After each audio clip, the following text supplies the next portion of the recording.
Ang specialty naman daw sa kainang ito na 5 dekada nang naghahain ng Ilocano dishes, paksiw na hindi maasim? Pwede pala yun? Ang alam kasi natin na paksiw is yung paksiw na bangus, yung maasim ganon. Pero ang paksiw natin dito is sauteed dun sa papait na tinatawag po natin dito sa Ilocos. Kaya mapait yung lasa niya. Hindi siya yung usual na nalalasan sa ibang lugar. It's a unique taste dito sa Ilocos po.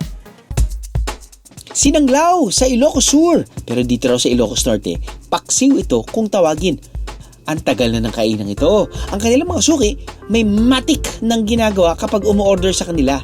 Yung mga lokal po natin dito, pag kumakain po, hinahalo na yung suka na may sili doon mismo sa paksiw natin, diretso na siya. Siguro yung lasa kasi ng suka namin is iba from yung usual na vinegar ng other places. Pang-control na din dun sa bitterness niya. Pag Ilocano kasi mas maano kami sa flavorings. Yung malinamnam yung flavor.